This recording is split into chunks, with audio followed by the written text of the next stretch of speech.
നമസ്കാരം, welcome to KPSC 2.0. നമ്മളിന്ന് discuss ചെയ്യാൻ പോകുന്നത് കഴിഞ്ഞ 10th പ്രിലിംസിൻ്റെ പല സ്റ്റേജിൽ ആവർത്തിച്ച് ചോദ്യങ്ങൾ വന്നിട്ടുള്ള ഒരു ഇമ്പോർട്ടൻറ്റ് ടോപ്പിക്കാണ്. ഇനി വരുന്ന പരീക്ഷ ഏതുമാകട്ടെ, ഈ ഭാഗത്തു നിന്ന് ചോദ്യം വന്നാൽ ഉറപ്പായും നമ്മൾ ഫുൾ മാർക്ക് വാങ്ങിച്ചിരിക്കും. അപ്പോൾ നമ്മളിന്ന് ഡിസ്കസ് ചെയ്യാൻ പോകുന്ന ടോപ്പിക് റിട്ടുകൾ. വളരെ സിമ്പിളായി നമുക്ക് പെട്ടെന്ന് ഈ ടോപ്പിക്ക് പഠിച്ചെടുക്കാം. അപ്പോൾ എന്താണ് റിട്ടുകൾ? മൗലികാവകാശ ലംഘനങ്ങൾ നടക്കുമ്പോൾ അവയുടെ സംരക്ഷണത്തിന് സുപ്രീം കോടതിയും ഹൈക്കോടതിയും പുറപ്പെടുവിക്കുന്ന ഉത്തരവുകളാണ് റിട്ട്. റിട്ട് എന്ന ആശയം ഇന്ത്യ കടമെടുത്തിരിക്കുന്ന ബ്രിട്ടനിൽ നിന്നുമാണ്. റിട്ട്, ബ്രിട്ടൻ എന്നിങ്ങനെ കണക്ട് ചെയ്ത് നമുക്കിത് ഓർത്തിരിക്കാം. റിട്ട് പുറപ്പെടുവിക്കാനുള്ള അധികാരം സുപ്രീം കോടതിക്കും ഹൈക്കോടതിക്കും മാത്രമാണുള്ളത്. ഇതൊന്ന് ഓർത്തിരിക്കുക. റിട്ട് പുറപ്പെടുവിക്കാനുള്ള അധികാരം സുപ്രീം കോടതിക്കും ഹൈക്കോടതിക്കും മാത്രമാണുള്ളത്. സുപ്രീം കോടതി റിട്ടുകൾ പുറപ്പെടുവിക്കുന്നതിനെ പറ്റി പ്രതിപാദിക്കുന്ന ആർട്ടിക്കിളാണ് ആർട്ടിക്കിൾ 32. അപ്പോൾ ഹൈക്കോടതി റിട്ടുകൾ പുറപ്പെടുവിക്കുന്നതിനെ പറ്റി പ്രതിപാദിക്കുന്ന ആർട്ടിക്കിളോ? അത് ആർട്ടിക്കിൾ 226 ആണ്. ഇത് ഓർത്തിരിക്കണം, ഇമ്പോർട്ടൻ്റ് ആണ്.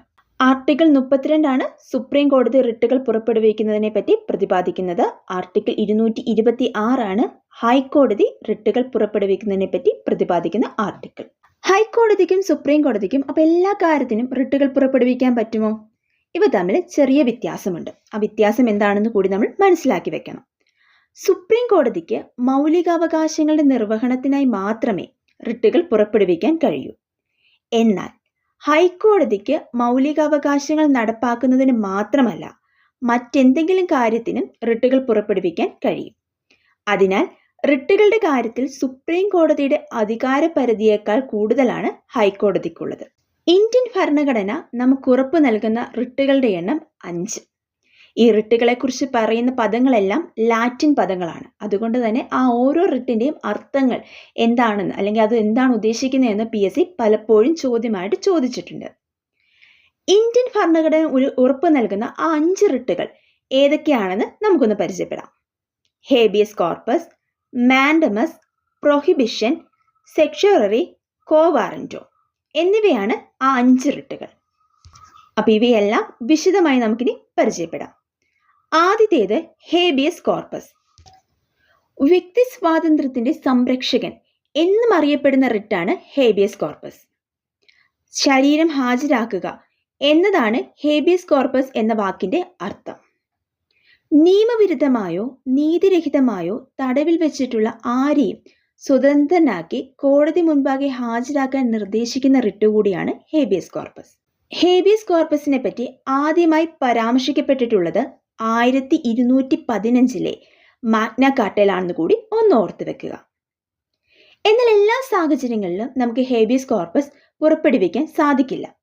അപ്പോൾ ഹേബിയസ് കോർപ്പസ് പുറപ്പെടുവിക്കാൻ സാധിക്കാത്ത ചില സാഹചര്യങ്ങളുണ്ട്. അതുകൂടി നമുക്കൊന്ന് പരിചയപ്പെടാം. തടവ് നിയമാനുസൃതമാണെങ്കിൽ, നിയമനിർമ്മാണ സഭ അല്ലെങ്കിൽ കോടതി അലക്ഷ്യങ്ങൾക്കുള്ള നിയമ നടപടിയാണെങ്കിൽ, കോടതി ഉത്തരവ് മൂലമുള്ള തടവാണെങ്കിൽ, തടവ് കോടതിയുടെ അധികാര പരിധിക്ക് പുറത്താണെങ്കിൽ, ഈ പറഞ്ഞിട്ടുള്ള 4 സാഹചര്യങ്ങളിലും നമുക്ക് ഹേബിയസ് കോർപ്പസ് പുറപ്പെടുവിക്കാൻ സാധിക്കില്ല. രണ്ടാമത്തെ റിട്ടാണ് മാൻഡമസ്. ഈ വാക്കിന്റെ അർത്ഥം എന്ന് പറയുന്നത് നാം കൽപ്പിക്കുന്നു അല്ലെങ്കിൽ ഞങ്ങൾ ആജ്ഞാപിക്കുന്നു എന്നാണ്. മാൻഡമസ് എന്ന ലാറ്റിൻ പദത്തിന്റെ അർത്ഥം നാം കൽപ്പിക്കുന്നു. ഇത് ഏത് സാഹചര്യത്തിൽ പുറപ്പെടുവിക്കുന്ന റിട്ടാണ്? ഒരു ഔദ്യോഗിക പദവി വഹിക്കുന്ന വ്യക്തി അദ്ദേഹം ചെയ്യേണ്ട നിയമപരമായ കർത്തവ്യം നിർവഹിക്കാതിരിക്കുമ്പോൾ പുറപ്പെടുവിക്കുന്ന റിട്ടാണ് മാൻഡമസ്.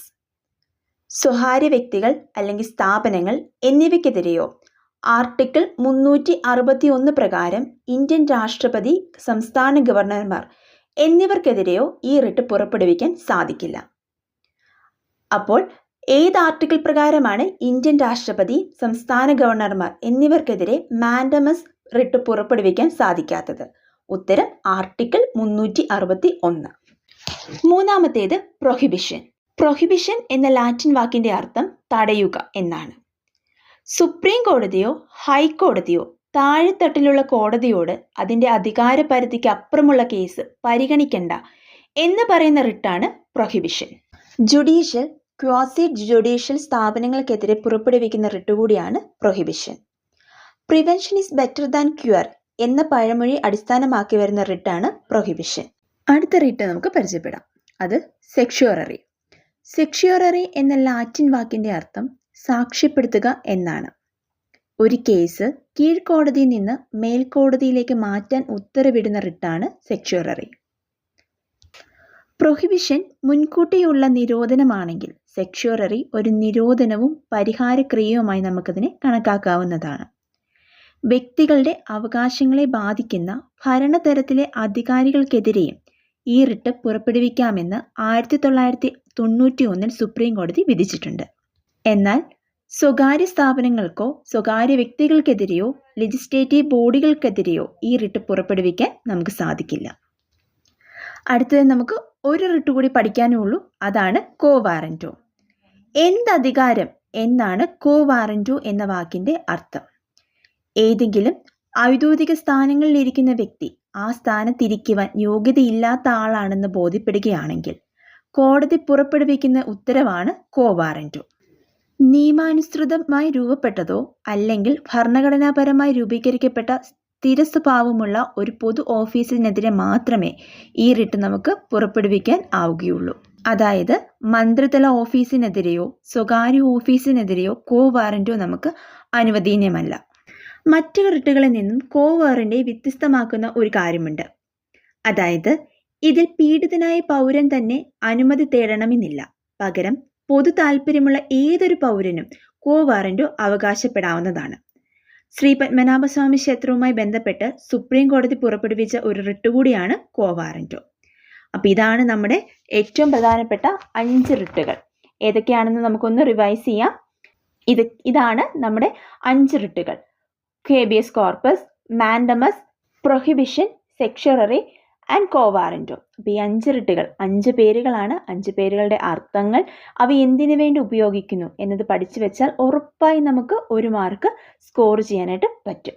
അപ്പോൾ എല്ലാവർക്കും ഈ ഭാഗം നന്നായിട്ട് മനസ്സിലായെന്ന് വിശ്വസിക്കുന്നു. ഇനി വരുന്ന പരീക്ഷ ഏതുമാകട്ടെ, ഈ ഭാഗത്ത് നിന്ന് വരുന്ന ചോദ്യങ്ങൾക്ക് ഉറപ്പായും നല്ല മാർക്ക് സ്കോർ ചെയ്യാൻ എല്ലാവർക്കും സാധിക്കുമെന്ന് വിശ്വസിക്കുന്നു. Thank you for watching.